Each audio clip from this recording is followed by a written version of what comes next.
Alright, now for the final video, we're gonna get the homework from the students and see how they did. So let's go into my course. Here we can see our students, and they only have one assignment. It's actually not due quite yet, but some of them have started. For example, we can take a look here at what they're doing. This one has written a bunch of code. He's put in his user ID, so everything should be good there. Let's look at another student. This one, he hasn't started, but that's fine. Actually, we'll see that he won't get a grade because he hasn't filled in a user ID, and I just want to show you that the system doesn't fail with an error or anything if that happens.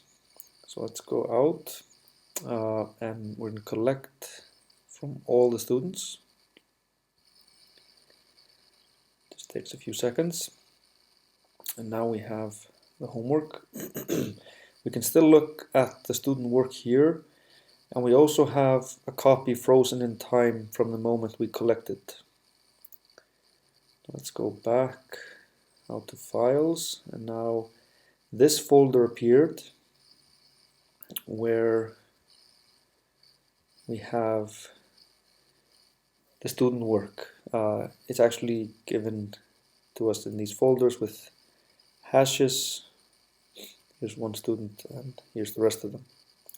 If you want to grade manually, it's easiest to do it through this My Course thing, because then I can look at what the student did. I can go into the playground and I can run the test cases that I want.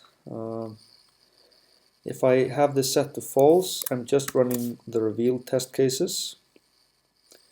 And I guess I'm only testing problem 4 right now.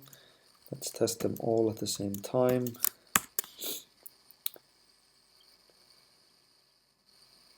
So there were some failures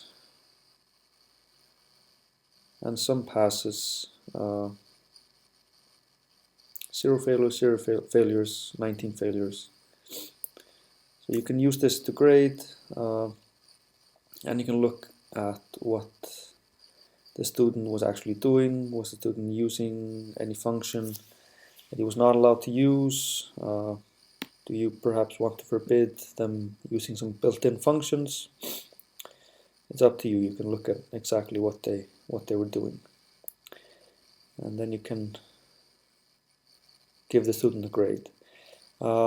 If you have large classes and few people to grade, this will take a long time to go into each student's work and see what they did. So we wanted to create a more automatic way to grade the homework. So I'm now back out to the root, and I'm going to create a terminal. You can call it something if you want, or just leave it with this given name. And what we're going to do is we're going to run a script that's going to do the grading for us. So in the terminal, we'll do bash sage test. So we're going into that repo, and we're gonna run produce json.sh. We have to give it the name of our assignment. Homework 1 was the name we gave it, and this will just dump the results out to standard input. If we want it going into a file, we can pipe it there. So let's pipe it to a file called maybe homework1 underscore grades. Hit enter, and it's going to start the grading. These little dashes tell us where, at what problem it's at, so it's done with all the 5 problems now. It's going through the students.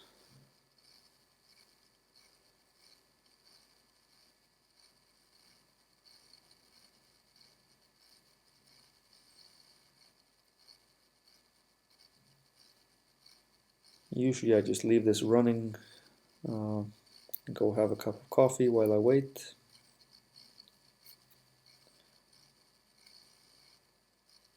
Seems to be taking a long time on problem 1, 2, 3, 4, 5 for some reason.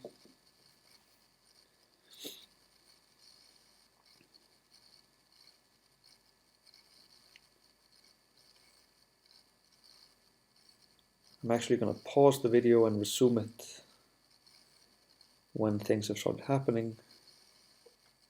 Okay, so what had happened was that this student actually on purpose wrote a really slow function to compute modular square roots and was timing out on pretty much all the test cases. So that just took a few minutes, and then this student was graded. And remember, we had 4 students, but one of them forgot to put in their username. Okay, and we should have now our grades in a JSON file with the given usernames followed by the results for each function. It has the name of the function followed by how many test cases passed out of the given graded test cases. And then you can process this file in any way you want. So I hope you can use this in your own courses. Thanks.